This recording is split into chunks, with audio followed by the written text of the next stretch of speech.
ശ്രീ ഗുരുഭ്യോ നമഃ. എൻ്റെ പേര് ഗോപാൽ മേലാർക്കോട്. ഇവിടെ സുഖപുരം ദക്ഷിണാമൂർത്തി വേദിക് ആൻഡ് ടാൻട്രിക് ട്രസ്റ്റിൻ്റെ ചെയർമാനാണ്. കേരളത്തിൽ എന്നല്ല ഇന്ത്യയിൽ തന്നെ അറിയപ്പെടേണ്ട ഒരു മഹാക്ഷേത്രമാണ് സുഖപുരം ദക്ഷിണാമൂർത്തി ക്ഷേത്രം.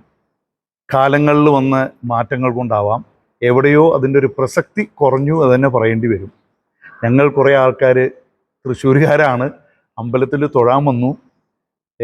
മുൻജന്മ എന്തെങ്കിലും നമ്മൾ ബാക്കി വെച്ച് അത് കംപ്ലീഷൻ ആയിരിക്കണം ഈ അമ്പലത്തിനോട് ഇഴുകിച്ചേരാനായിട്ടുള്ളൊരു എന്താ പറയുക, ഒരു ചാൻസായി.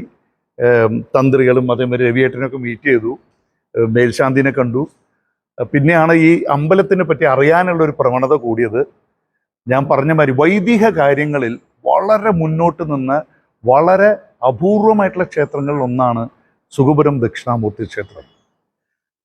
അവിടെ വളരെ കാലങ്ങളിൽ ചെയ്തുകൊണ്ട് വന്ന ഒരു വിശേഷപ്പെട്ട പൂജകൾ, പ്രിസൈസായിട്ട് പറഞ്ഞാൽ 4 പൂജകളാണ് അവിടെ ചെയ്യാറ്.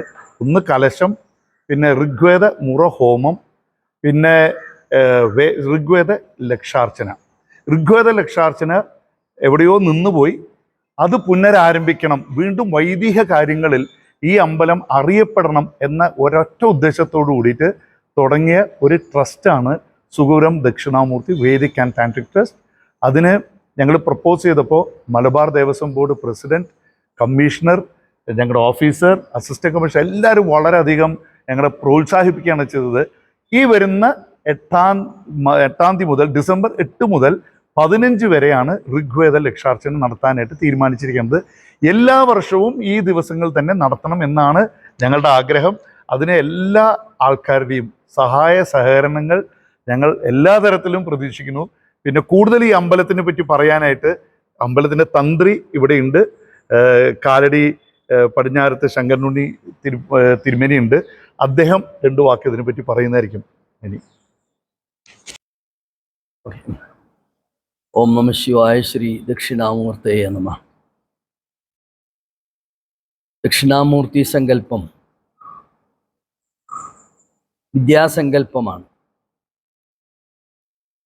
ശൈവം എന്ന ആരാധനാക്രമമാണ് ദക്ഷിണാമൂർത്തി. ഞാൻ തന്ത്രശാസ്ത്രത്തെ അടിസ്ഥാനമാക്കി പറയുകയാണെങ്കിൽ ആദ്യം തന്നെ പറയുന്നത് ഈശാന സർവവിദ്യാനാം. അപ്പോൾ ഒരു ശൈവസങ്കല്പത്തെ തന്ത്രശാസ്ത്രവിധി പ്രകാരം നമ്മൾ പരിചയപ്പെടുത്തുമ്പോൾ അല്ലെങ്കിൽ മനസ്സിലാക്കുമ്പോൾ ആദ്യം പറയുന്ന വാക്കെന്താണ്? ഈശാന സർവവിദ്യാനാം. എല്ലാ വിദ്യയുടെയും അധിപതിയായ മഹാദേവൻ അഥവാ ദക്ഷിണാമൂർത്തി. ഇതാണ് അതിൻ്റെ അർത്ഥം. അതിൻ്റെ സമ്പൂർണ്ണ സ്വരൂപമാണ് നമ്മുടെ ദക്ഷിണാമൂർത്തി ക്ഷേത്രം. പുരാതന കാലത്ത് എന്തൊക്കെ അറിവുകളുണ്ടായിരുന്നുവോ അതിനോട് ബന്ധപ്പെട്ട എല്ലാ ആളുകളും വന്ന് പ്രാർത്ഥിച്ച് ശക്തി നേടിപ്പോയിരുന്ന ഒരു പ്രധാന ശിവാരാധനാ കേന്ദ്രമാണ് ദക്ഷിണാമൂർത്തി ക്ഷേത്രം. പിന്നെ നമുക്കറിയാം, സനാതനധർമ്മത്തിൽ ഗുരു എന്ന സങ്കല്പം ലോകത്തിൽ ഒരു ധർമ്മത്തിലും അങ്ങനെ ഒരു സങ്കല്പമില്ല എന്നുള്ളതാണ് എൻ്റെ അറിവ്. അത് ഇനി മെസപ്പൊട്ടോമിയനോ ഈജിപ്ഷ്യനോ ഏത് സംസ്കാരമായിക്കൊള്ളട്ടെ, അവിടെയൊന്നും ആത്മാവും തമ്മിൽ ബന്ധപ്പെടുന്ന ആ ഗുരു എന്നുള്ള മഹത്തായ കൺസെപ്റ്റ് സനാതനധർമ്മത്തിൻ്റെ മാത്രം സങ്കല്പമാണ്. അപ്പം അങ്ങനെയുള്ള ആ സനാതനധർമ്മത്തിൻ്റെ ഗുരുസങ്കല്പത്തിൻ്റെ ലോകത്തിൻ്റെ ഗുരുവായ ദക്ഷിണാമൂർത്തി, ഗുരവേ സർവലോകാനാം എന്നാണ് ദക്ഷിണാമൂർത്തിയെ ആചാര്യന്മാർ വിവരിക്കുന്നത്. അപ്പോൾ അതുകൊണ്ട് എന്തുണ്ട്, ഈ ലോകത്തിൽ നടക്കുന്ന സ്പേസ് റിസർച്ച് അടക്കം നിങ്ങളൊക്കെ അറിയാം, അതിൻ്റെ മഹാരഥന്മാർ പോലും ഇവിടെ വന്ന് ദർശിച്ചു പോകുന്നു, നമ്മൾ അറിയുന്നില്ല എന്ന് മാത്രം. അപ്പോൾ അങ്ങനെയുള്ള ഈ ലോകത്തിലുള്ള എല്ലാ ടെക്നോളജിയുടെയും ഈശ്വര സങ്കല്പമാണ് ദക്ഷിണാമൂർത്തി. കുട്ടികൾക്ക്, പഠിക്കുന്ന കുട്ടികൾക്ക്, പ്രാക്ടീസ് ചെയ്യുന്ന ഏത് ഫീൽഡിലായാലും അവർക്കൊക്കെ തന്നെ, അതേപോലെ വേദം അഭ്യസിക്കുന്നവർക്ക്, രാജാക്കന്മാർക്ക്, കച്ചവടം നടത്തുന്നവർക്ക്, അല്ലെങ്കിൽ ബിസിനസ് നടത്തുന്ന എല്ലാവർക്കും അറിവ് പകരാനും അവർക്ക് പാകത്തിനുള്ള ഉയർച്ചയുണ്ടാവാനും അത് പ്രത്യേകിച്ചും കലാകാരന്മാർക്ക് അവർക്കൊക്കെ അവരുടെ ഫീൽഡ് വർദ്ധിക്കാനും ഒക്കെയുള്ള പ്രത്യേകമായ ഒരു ശിവസങ്കല്പമാണ്. അതാണ് ഞാൻ എടുത്തു പറയുന്നത്. പ്രത്യേകമായ ശിവക്ഷേത്രങ്ങൾ ധാരാളമില്ലേ അവിടെ. നമ്മൾ സാധാരണ മരുന്ന് കഴിക്കാറുണ്ടല്ലോ, മരുന്ന് എല്ലാ മരുന്നും ഒന്നല്ല, മരുന്ന് എന്നുള്ള വാക്ക് മാത്രമേ ഉള്ളൂ. പക്ഷേ ഡിഫറൻ്റായിട്ട് വ്യത്യസ്തമായ കാര്യങ്ങൾക്ക് വ്യത്യസ്ത മരുന്നുകളാണ് ഉപയോഗിക്കുക.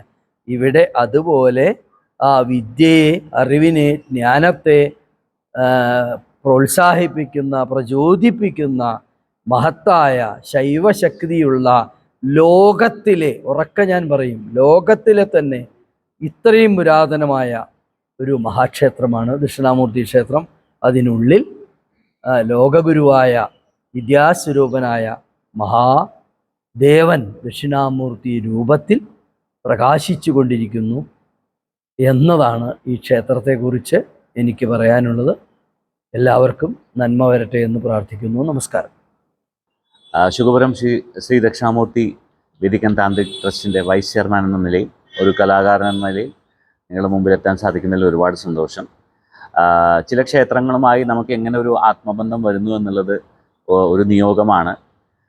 തൃശ്ശൂരുകാരനായ ഞാൻ ഇവിടെ ഏതാനും വർഷങ്ങൾക്ക് മുമ്പ് വന്ന്, ഏകദേശം ഒരു 8 വർഷത്തോളം മുമ്പ് വന്ന് ദർശനം നടത്തുകയുണ്ടായി. അതിനുശേഷം കഴിഞ്ഞ കുറേ വർഷങ്ങളായിട്ട് ഭഗവാന്റെ അനുഗ്രഹത്തിൽ എല്ലാ വ്യാഴാഴ്ചകളിലും നാട്ടിലുള്ളപ്പോൾ ഇവിടെ വന്ന് ദർശനം നടത്താൻ ഭഗവാൻ അനുഗ്രഹിക്കാറുണ്ട്. അത് ഏറ്റവും വലിയൊരു അനുഗ്രഹമായി കാണുന്നു. മാത്രമല്ല, നമ്മൾ ചിലപ്പോൾ വിചാരിച്ചാൽ തൊട്ടടുത്ത അമ്പലത്തിൽ വരെ ചിലപ്പോൾ എല്ലാ ദിവസമോ എല്ലാ ആഴ്ചയും പോകാൻ പറ്റാറില്ല. പക്ഷെ അത് ഞാൻ എല്ലാ വ്യാഴാഴ്ചയും 1 മണിക്കൂറോളം യാത്ര ചെയ്തുകൊണ്ട് എത്താൻ സാധിക്കുന്നു എന്നുള്ളത് ദൈവാനുഗ്രഹം. ഇവിടെ ഏറ്റവും പ്രധാനമായും ഒരു കലാകാരൻ എന്ന നിലയിൽ ആദ്യം പറയാൻ ആഗ്രഹിക്കുന്നു. അതായത് നമ്മുടെ ഒരു ക്രിയേറ്റീവ് എനർജി അതൊരുപാട് നമുക്ക് എന്തൊക്കെ രീതിയിൽ ഇവിടെ എത്തിയതിന് ശേഷം മാറി എന്നുള്ളത് അനുഭവിച്ചറിഞ്ഞൊരു വ്യക്തിയാണ് ഞാൻ. എൻ്റെ as an artist, as A creator, അത് ഭഗവാന്റെ പരിപൂർണ കടാക്ഷമായി കാണുന്നു. ഒരുപാട് കലാകാരന്മാർക്ക് ഇവിടെ വന്ന് ദർശനം സാധ്യമാകട്ടെ, അവർ ഭഗവാന്റെ അനുഗ്രഹത്തിന് പാത്രീഭൂതരാകട്ടെ എന്ന് പ്രാർത്ഥിക്കുന്നു. ഇനി ഇവിടെ നമ്മൾ കൂടിയിട്ടുള്ളത് ശുഗപുരം ക്ഷേത്രത്തിൽ നടത്തപ്പെടാൻ പോകുന്ന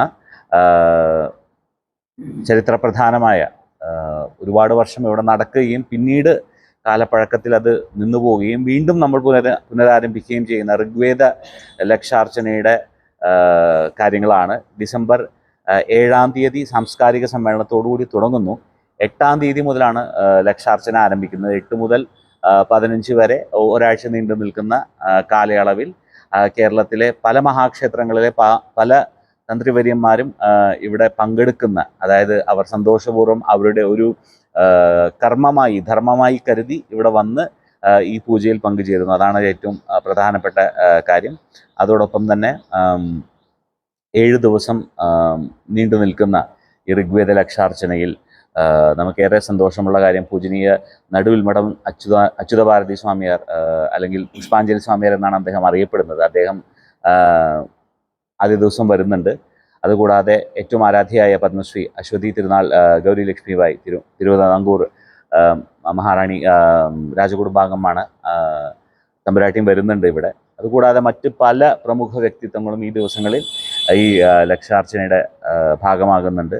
ഒരു ദിവസം ഒരു കലാകാരൻ എന്ന നിലയിൽ ഡിസംബർ 8-ാം തീയതി വൈകുന്നേരം എൻ്റെ ഒരു സംഗീത സമർപ്പണവുമുണ്ട് ഭഗവാന്.